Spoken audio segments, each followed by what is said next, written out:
Josh Barinstein in this podcast asks, how was I talking to myself? As part of the answer in our conversation, we talk about how language helps to break illusions, how language helps us to be authentic, speaking not only with others, but about ourselves.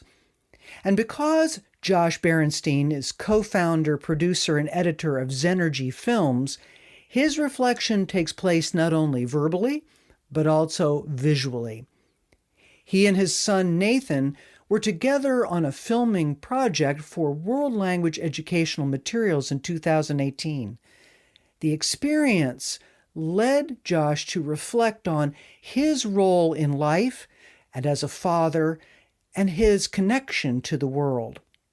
His progress of seeing, acknowledging, and now sharing the results in the video on his YouTube channel, Under the Surface, and here today with us on this podcast, brings to life again the concept that I've provided of affirmation, engagement, and invitation. Again, seeing, acknowledging, and sharing in life and in work is what language is all about. Hi, I'm Norah Jones. Welcome to It's About Language, weekly conversational explorations of language in life, at work, and at play. I invite you to reflect on your own life and language, find your voice, and through this podcast and my website, fluencyconsulting, to enter the conversation. I appreciate all my donors and sponsors. This week, I send my deepest thanks and shout out to Susan Blumenthal. Susan Blumenthal is an amazing marketer. She's an amazing creative person. But especially Susan has provided me with an insight on how this podcast could work and a generous donation to make it possible. Thank you, Susan Blumenthal, for your belief in It's About Language and for your generous donation. And now, to the conversation. It's so great to see you, Norah. I'm glad we are making this happen. Me too. Finally. Well, and I'm really glad that there's a reason why we can make this happen again, where you want to make this happen again. That speaks Yes, volumes. indeed. That speaks volumes. Well, the timing felt right this time around. It was, I think we spoke about 6-8 months ago. Some things were still raw, didn't quite feel ready, and then suddenly this video release and just how things sort of unfolded. Right? What do you think, Josh, made the difference in how it felt raw before and how it feels different now? I think before I'll tell you this much, I would have talked about it for the wrong reasons. I think it felt like I needed attention around my issues, which to me is the wrong reasons. If you're trying to attract attention because you just want to express and be heard, and it's about, oh, look at my stuff, my story, it's different than, okay, I worked through a lot of things. I traveled finally with my son. I had this great experience because I worked really hard at it. Let me share it. There's a wanting to share it with a different energy to it. I don't know if I'm making sense, but Certainly. That's my best answer. Certainly. And with the release of it, I mean, I've taken a look at it, as have others, on the YouTube channel. And I want to ask you about your YouTube channel too, Beneath the Surface. Let's go to the specific video, though, that prompted our opportunity to talk once again together. That video about you and your son traveling through his invitation in Iceland, one of my favorite countries in the planet, by the way. I don't know, perhaps even at the beginning, connect up to why it is that channel of yours is called Beneath the Surface. As you wish, link those two. Well, I had to come up with a name, and there's so many Beneath the Surfaces already. It's incredible how many people exist with names you want these days. But you're allowed to have, I was allowed to select it, and it was one that I landed on that meant a lot to me because in that video and anything that I want to show through that channel and anything in my life in general as a theme, I'm looking under the hood, if you will. That might have been another name, I don't know. But just beneath the surface, like I'm interested, I articulated it as best as possible in the about for the channel, that I'm a guy in my 50s exploring life, as I always hope people do that. Not everyone does, but I'm exploring life. And the more I search, the more it becomes about me, my internal experience of anything, because there's no other interpretation of what's out there other than what I see, how I feel, and what I do with it. And so the video, the trip to Iceland, which has become one of my all-time favorite countries on the planet, and I never thought it would. Before going, I had no idea, because I had ideas, right, about what it would be like. In fact, and in your YouTube, you said that you thought it was going to be boring. I remember that part. Yeah, I thought, oh, too much nature. I'm not a nature guy. I'm here in Oregon. I never go hiking, Silly me, by dropping just by letting it flow and be. It was such a wonderful experience. But it was kind of a great way to kick off the channel and say, look, I had to look under the hood of myself and look at all my habits, my ways of being. How was I going to go into this trip with my son? Because it was kind of a makeup trip, a redemption, he called it. He wanted me to work around the theme of redemption in this video. And I said, that's a little too much. But it was a second chance. Can we travel and connect? But to do so, I had to take a hard look at myself, do all the things that I talk about. And so again, going back to the theme of the channel, it was really looking beneath the surface of me and what did I need to do in order to reconnect with him. Thank you, Josh. Now, I happen to be privileged in knowing a little bit, because of our work together, you as the owner, creator of a variety of films and working with film development through Zenergy.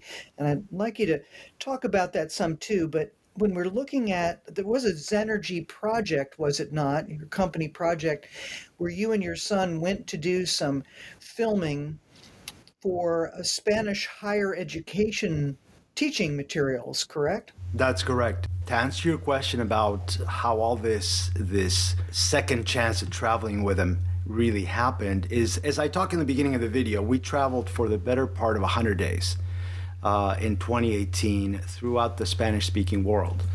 And it was just an amazing trip. Looking back, it was just incredible what we did in those months of travel. We did 30 days, came home for a week or two, did another 45 days, came home, and then ended up in Spain to finish the shooting. But it was so much work for two people meeting up with a sound guy in each of the cities. And then McGraw-Hill provided a language coach at each stop. But it was just too few people doing way too much. And so the tensions and the conflict between my son and I, and we have this dynamic, right, of father and son, also of employer and employee, and it just all this stuff coming to a head day after day after day. You can imagine, we look back on it and it was as wonderful as it was exhausting and hard. I don't know what other word to choose, but it was just hard stuff. So coming out of that, we needed time, we needed space from each other, and things got redefined because I got to see myself in a real way. Okay, who am I in the context of all this? It broke me down to like my bones, the bare bones of Josh. It allowed me to see who I was, what I was capable of, what I really wanted, what were my priorities.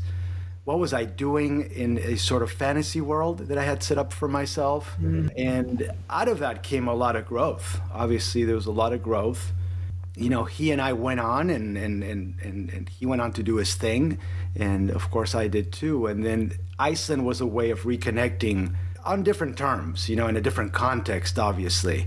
It required that for us to connect in a rich way, that I had to do the things that I did. And so it was just a long journey from getting hired and being so excited about it back in 2018 to this sort of transformation that happened really for the two of us, and then ending up connecting in such a wonderful way. Thank you. And Josh, in the clip, you have, and I'm going to plumb those 3 points that you make at some depth here today in our conversation, because they are very powerful. But what I'd like you to do, please, for the listeners is provide those 3 points, and as you best desire conversationally, tie them back when you hadn't gone under the hood yet. When you traveled with your son and you came up with these 3 key items on this video on your Iceland trip and your reconciliation, if you will, you were thinking back to things that had created the prompt. So provide these 3, please, and tie them back as well as us talking forward. So I just want to say that question alone shows how insightful you are, Norah, and how you know how to dig in. Plumb, I love that word. I mean, yeah, you're getting at the heart of, how could I have come up with those 3 things without this evolution of Josh, right? I had to arrive to them. So the first one involves a not very appealing word. I'm not sure what my language restrictions are. I would say that it's, but I was wrong in the video. Yes, it was in the. It's not an awful word, but it is the word dumbass. And I say in the video, I had to allow myself to be a dumbass. And so I can list the 3 and then talk about them, or do you want me to just focus on that one? I think the 3 and then focus back would probably show people the evolution even among those 3. Yeah. So the first one, and I wanted to start the video, I wanted to get to that first as soon as possible, because it does have punch. What do you mean, be a dumbass, right? And I'll talk about it. The second was to drop expectations, and that's a big one that a lot of viewers walked away being very impacted by, one that people can really relate to. And the third is just taking more risks, which I think we all wish we could do. But I'll talk about, all 3 of them. Excuse my drawer here.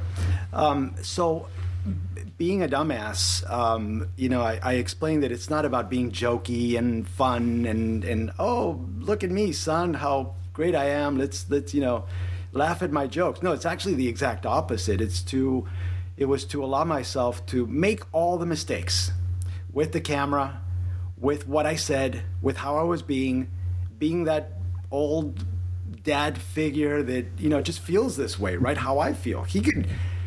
Who knows how he felt or what he saw? He's in his under the hood experience, right? I'm, dealing with me. This is how I feel. And so by allowing those feelings to happen, I was less concerned about making mistakes. And that's the beauty of that, right? That if you can let go how bad you might look or how bad your mistakes might be, you can then just expand the spectrum of what you can do, because you're allowing more to happen.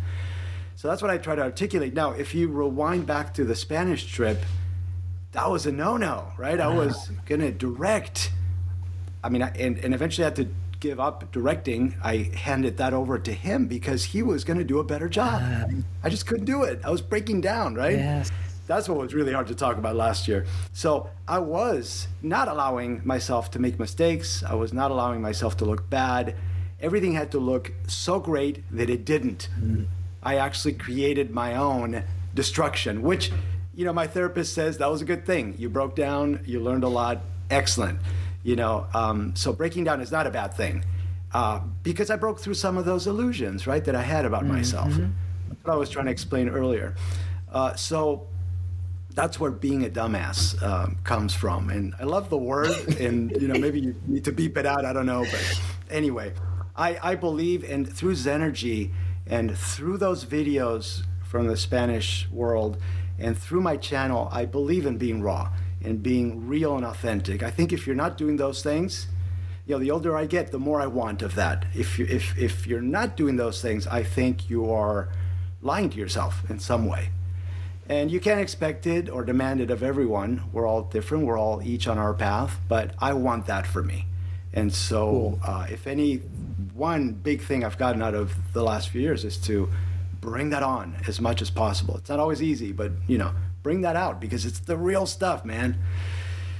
Number two was the dropping expectations. The volcano experience was so perfect because we went the first day gung-ho, and it was pure couldn't see a thing. So we get to the place, we park it because we don't know anything, right? We didn't look this up. We were kind of dumb, foolish travelers. We get to the parking lot, we go up, there's some not security people, but those people who are at the entrance, whatever, directing traffic, whatnot.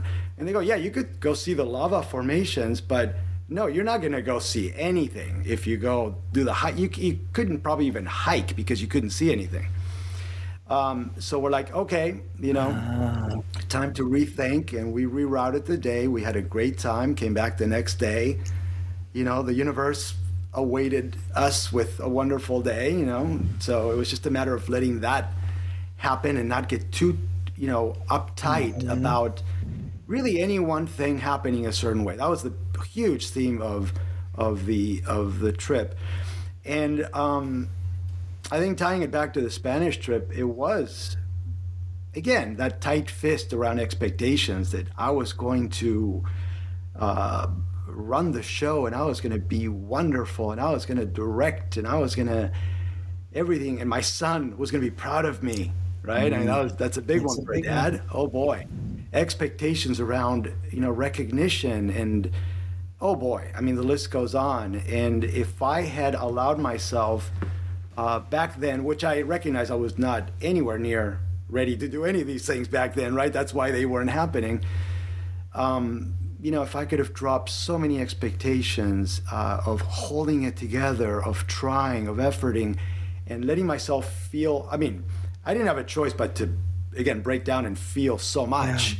Yeah. But if I had dropped expectations, what an incredibly richer experience it would have been. Now, I don't look back and regret. It was what it was. It was still just incredible in so many ways. But that's how it was back then, and then expectations, fast forward to now. And I still have to remember, I talk about this in the video, it's not just about going, okay, what are my 3 things I'm going to do? What are my affirmations? I don't believe in affirmations. I believe in letting things penetrate us in a certain way where we feel them.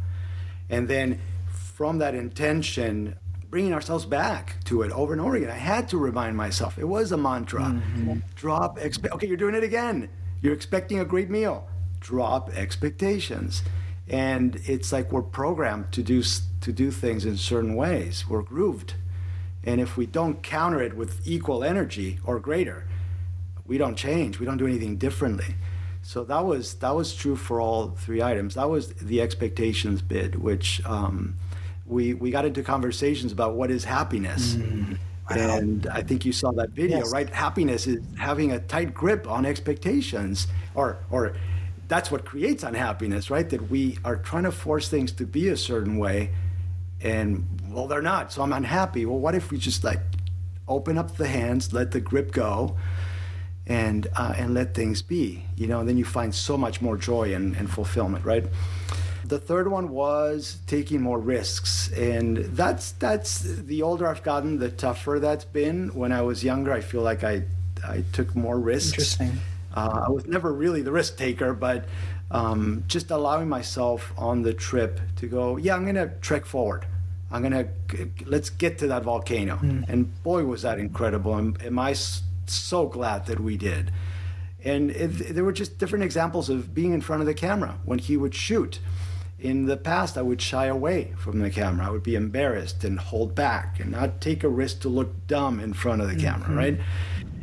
Well, that went out the window, and I just allowed myself, and you see moments of that, I just allowed myself to just be, just go ahead. You're running the camera.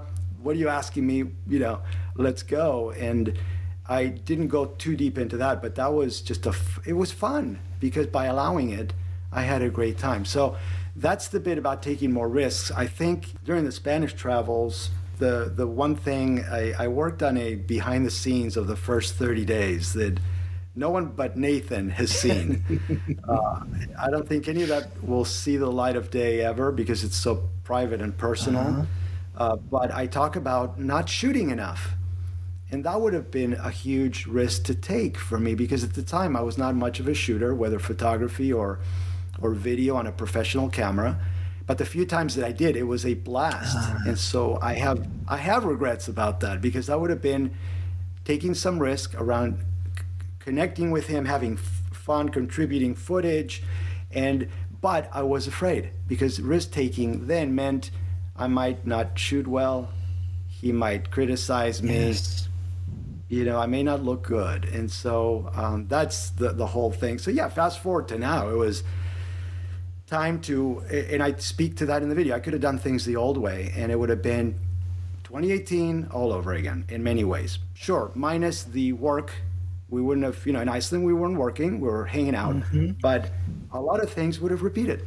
They just, because that's what happens. Hello, dear listeners. I hope you're enjoying this podcast and will share it with others. On my website, fluency.consulting, you'll see a link to a form where you can let me know your thoughts on this podcast and give me ideas for additional topics. You can also share the names of potential guests you'd like me to consider. Maybe that guest is you. One more item. This podcast is not part of a business outreach. It is my work, the business of bringing about a stronger, more connected, and more hopeful future. So, donations and sponsorship are what make this podcast possible. To donate or subscribe, please visit my website at fluency.consulting. You'll find lots more language topics there too. That's fluency.consulting. And thank you so much. It's interesting. It's existential.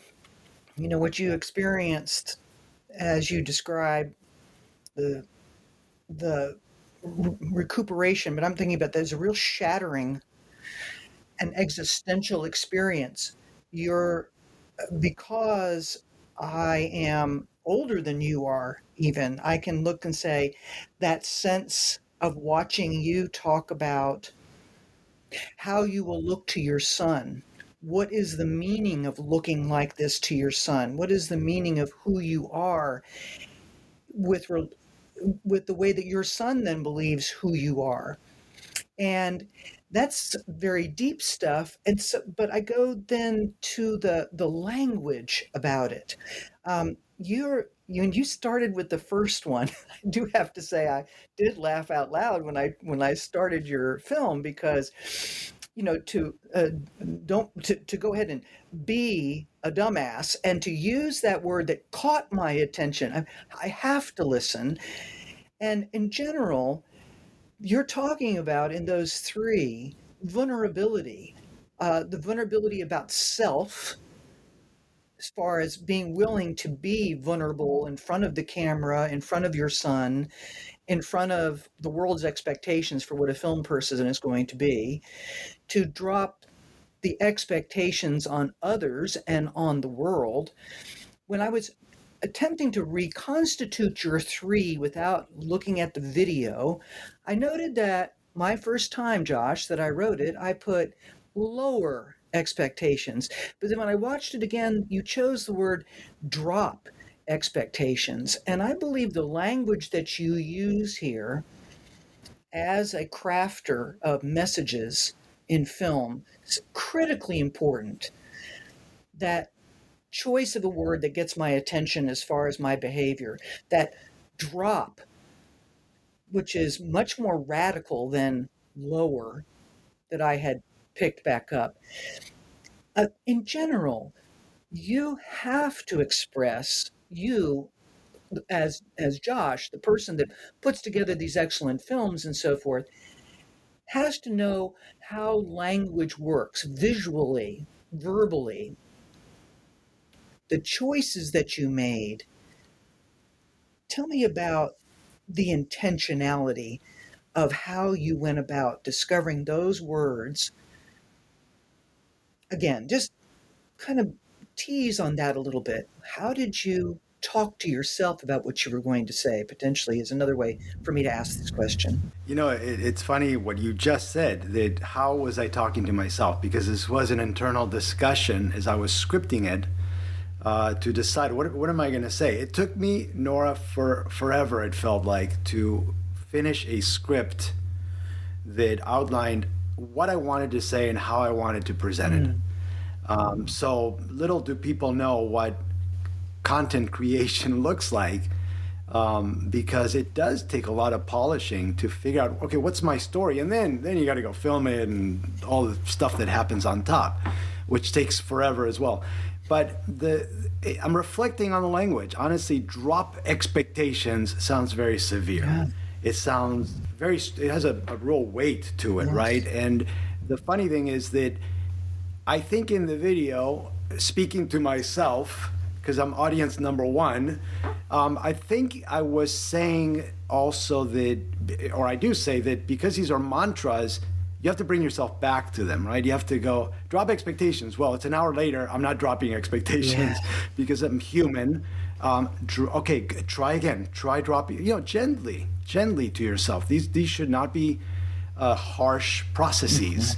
I think maybe I was a little harsh with drop expectations, but to my defense, in the video I talk about, that in a way I was keeping my expectations low, right? Which is another mechanism for Protection.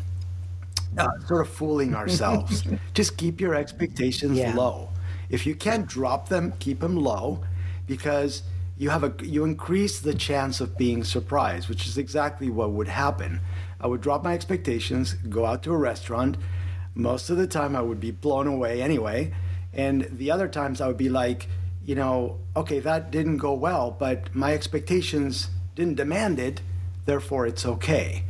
So I think in selecting the words, maybe there's a little bit of drama infused into trying to get someone's attention, right? Because I think we'd all love to drop expectations. So, okay, what does he mean, drop expectations? How? And my hope is that I can explain it in as real a way as possible that's doable, because none of the things that I talk about are easy. If they were easy, we would be doing them. They are things to know about and to understand that we need time and practice to break them down in a way that enriches our lives. The word practice that you just used there was a word that was coming to my mind the whole time you were talking. There's another part, too, that you have not alluded to yet. It's a smaller part, but I would love for you to address it. You were eating a meal, I believe, and you made a interesting observation about the lack of necessity to be judging things all the time, that sometimes we just experience and don't have to place it in some kind of a judgmental level. Can you bring that piece back out a little bit and share what you had in mind when you talked about that? Well, I think the mind is an incredible tool, and it can also work so against us if we allow it to. I think we all just there's so many things that just run on automatic in our heads, right? That we're not watching, we're not giving attention to, we're not considering options or other possibilities. So the immediate thing to do is to judge anything. It is to, we need black and white. We need to look at things. When a meal comes out, was I eating? I don't remember the exact moment. I believe you were. Yes. Yeah. I mean, a meal comes out, and right away you're judging the waiter, the way that the plate is put down, the way that it looks, the first bite, how are the people I'm with reacting? Everything's a judgment, right? All to sort of compute. Am I happy? Am I having a good time? Is this okay? Am I safe? Whatever the algorithm is that's running in our heads, right? That's all we want. We want good times. We want control. We want, happy, balanced situations. I mean, we're judging because we're trying to, I told this to Nathan once, to restore balance, what we think is balance. Yeah. And in doing that, right, we are so limiting ourselves because judgment is getting ahead of the experience. So we're not having the experience as it is. And it's all in all its wonder and wonderfulness. It may have a lot of crappy aspects to it. We're just not allowing ourselves to find out because we're judging. So I think that's what that was. And judgment is expectation. It's rules in our head. It's wanting control. The need to be in control and the need to be in control from our perspective is certainly a standard human experience.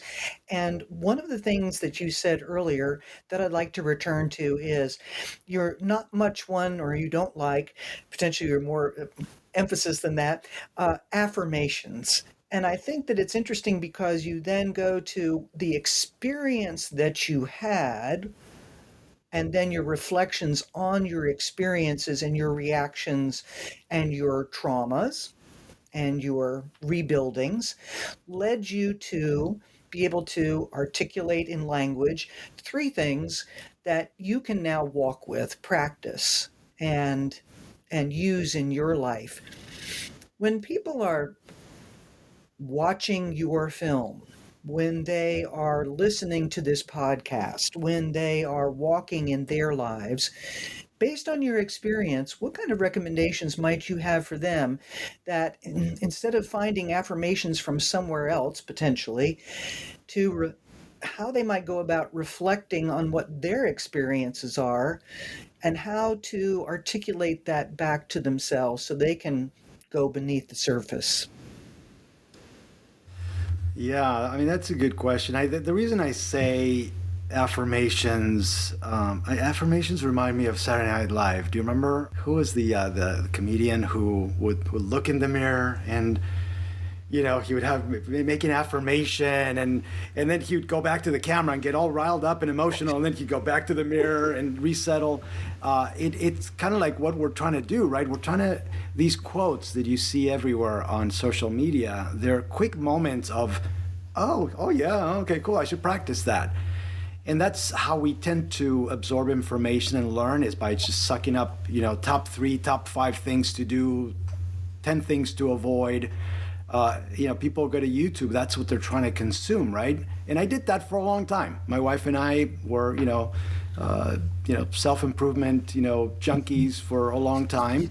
I think the stuff that really mattered is so to answer your question, it's whatever really you allow to penetrate you and transform you in some way, something that you feel inside of you that has weight to it, that you can carry with you and repeat to yourself and remind yourself of. So, everything shows up as language. You can't avoid it. But where an affirmation becomes more powerful, if you want to call it that, is that you have looked at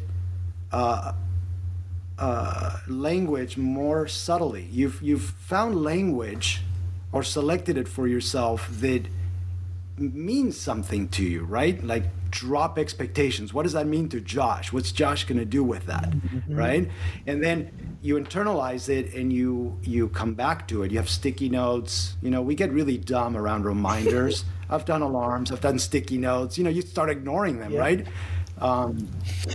And so you have to fool the mind. You have to know how to fool yourself with penetrating language and reminders that you go, oh yeah, and you open yourself up to it over and over and over again, to letting that in and going, yeah, I should do that. I know that's better for me. And those were the 3 mantras. I know that allowing mistakes will lead to a more fun experience. I know that hanging on to expectations means a tight grip. That's not fun. And I know that when I don't take risks, I miss out. Yeah. I mean, so finding the language, my therapist is big on, what's the word of the month? What's the word of the year that you can go back to and remind yourself of, that's going to, again, penetrate you in some way and mean something. And so you can see how I've distanced this quite a bit from just an affirmation, which is like you look at a quote, you go, yeah, that's cool. And then you go back to whatever you're doing. But absolutely. No, thank you, Josh. And one of the things that you have in your film is it struck you how just a little bit of effort on changing my mindset could have such a large impact on changing my experience. How are you finding that you have applied? That happened to be under the risk area, but in general, how would you say that you are living in such a way that you have making an effort to change your mindset, which has such a large impact on changing your experience? How am I living that out? Yes. I'm sorry, repeat the last. Yeah. So actually, that came at the end of the video where I was providing some concluding thoughts. So to clarify, the huge impact applies to any of the three things. I mean, it was like, everything had huge impact. And what I want to say about that, you can only put so much into a video and hope people get some of it. I mean, you can never articulate everything, but maybe through this podcast right now, I could say that it's incredible that we think it's Mount Everest in front of us, right? We're going to come up with maybe three things or a thing we can focus on. It's going to take forever practicing and it's going to be hard, right? That's the head telling us again what's going to happen, that it's going to be a hard battle. Well, guess what? In a week or 10 days, however long it was, I practiced these things. And just by a little bit of orienting and daily reminders and really allowing myself to be in that space. And it was uncomfortable and it was painful. I don't want to deny that and those things are things that will stop us, right? I didn't let those things stop me. So by a bit of effort, I got a lot. And so I think that is the huge lesson and something I would urge people to do is just to try some of these things that are difficult, that are painful. We can handle pain. We can handle discomfort more than we think we can. And when we allow it, the gains are so much more than we think. And it takes so much less than we think. It's just that, again, we think. Beautifully said. Okay, so turning to now the Zenergy films, to the work that you do, to your business and so forth. The application of these concepts, your practicing of them, your continuing ongoing, now not just in the verbal language that we've been focusing on for the moment here, but in that visual language of film and video.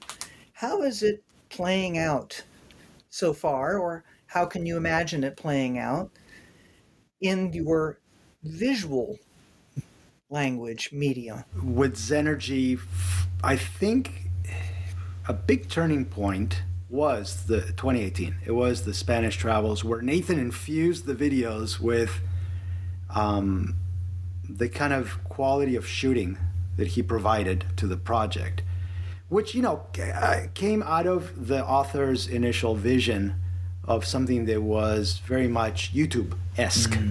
And so the idea for the project from the beginning was great because it was to show real people doing real things out there, almost documenting on their phone, except that we had cameras and we did a better job. But it was to keep it as real and authentic as possible. And I had done, I think it was before that I did a marketing video for Founders Live. I don't know if you remember that I used to be a city leader for Portland for that organization, running events in town. And it was to, startups pitching at these monthly events, and we'd have food and drink and just a great time back pre-COVID days, right? But that marketing video, when I shot it and when I edited it, it had a sort of a realism to it, right? It was the organizer, the main guy talking in an interview. It was shots of people having a good time, companies pitching. It was what it was. It was told in as real a way, excuse me, as possible.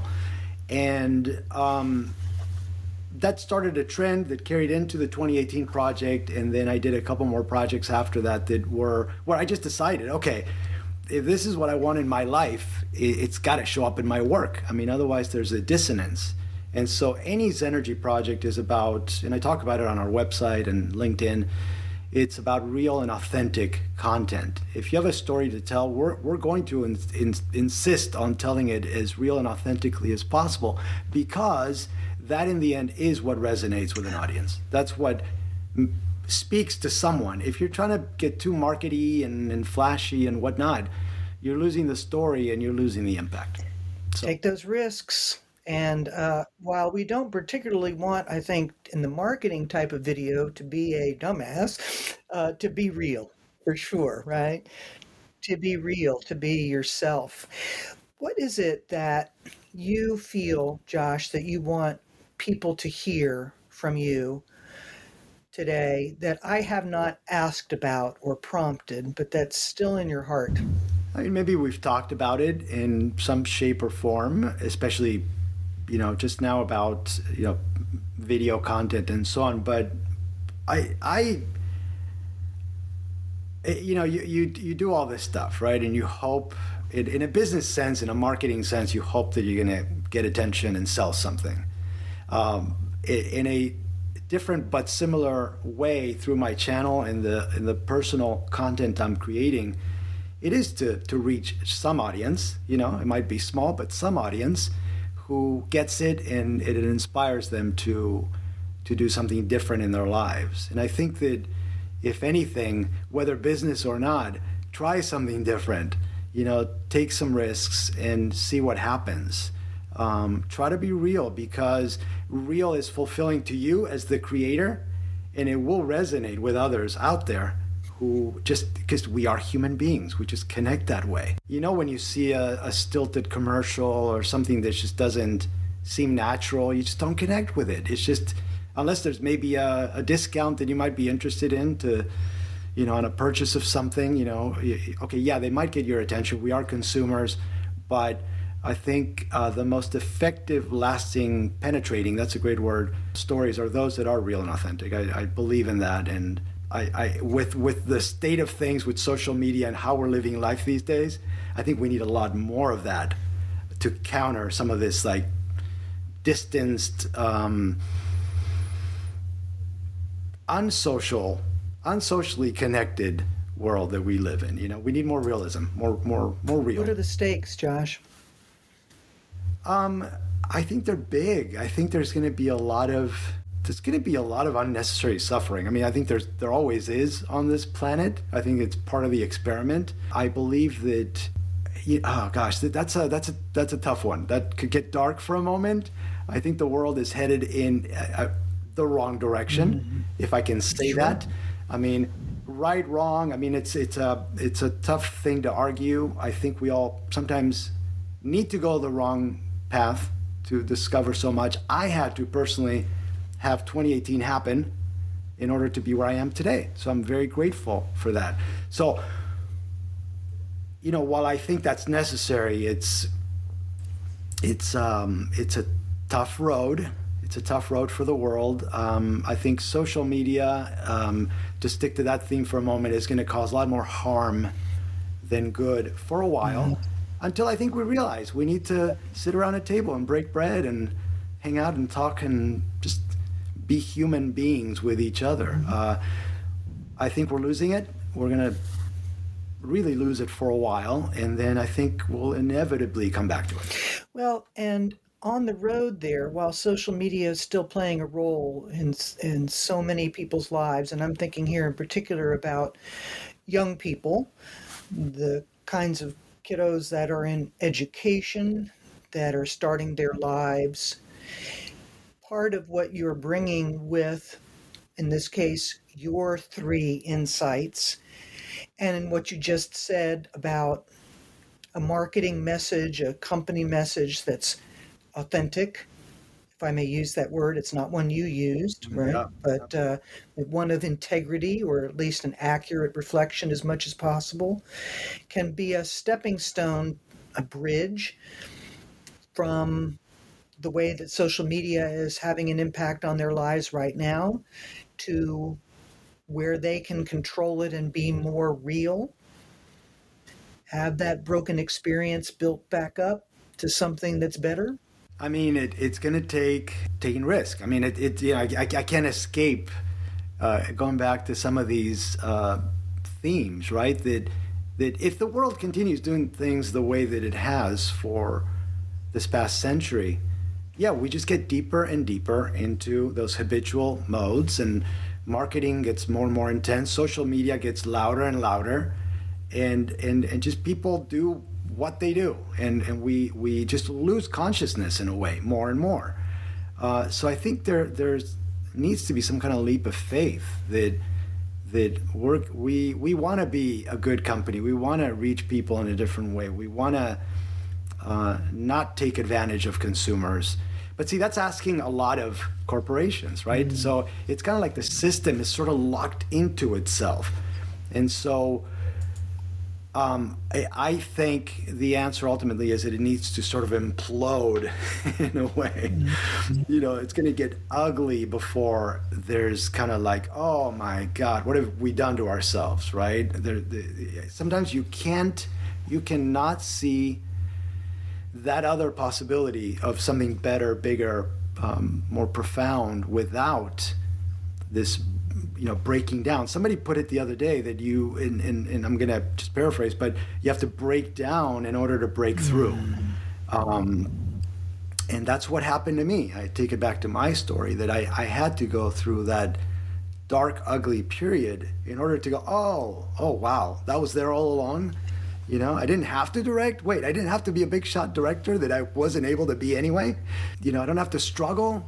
But I didn't know those things. I literally was in the dark. I didn't know. It gives hope, that story, repeated again just there, to those who may be facing their own dark stories right now, or even allowing them to admit that they're facing them.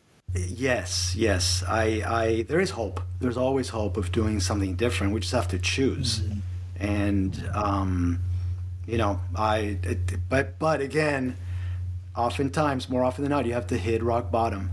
I had my own rock bottom, and it was like, wow. And in a way too, it's just not getting stuck in that bottom, right? Yeah, sure. Rock bottoms will make us do things differently, but sometimes we go on and we get comfortable somewhere else, and sort of things come back and repeat themselves. So it is awareness. It's about just knowing what we're doing to ourselves that isn't working, and trying to look at other possibilities because they exist. Well, I have to say that when we talked those months ago, and I was so touched by the experience that you had gone through, that you were working with, that you were still pondering over, the honesty with which you said, I still have to process this. I'm not ready yet. And then here to see this wonderful film about you and your son's trip, and to be honored with you as a guest today, talking with me on this podcast about that experience and sharing that learning. It's a great journey. I really appreciate you doing this with me today, Josh. Thank you, Norah. Thanks for seeing it. Thanks for acknowledging it and for featuring it. I didn't know if this was appropriate content for you, but there is richness to it, and I hope it resonates with people. It will, for sure. Language is life. Life is language, and you've just brought out a beautiful language, both visually and verbally, and thanks for sharing it so much. Appreciate that. Thank you so much for listening to this podcast episode today. Please leave a review or share your thoughts on social media or on my website, fluency.consulting. And please remember those forms on my website. Suggest topics and guests, please. You'll also see a form you can use if you'd like me to come talk to your institution, organization, or business about language in life, work, education, or play. And thank you again for considering a donation or sponsorship. I appreciate it. I look forward to our next time together.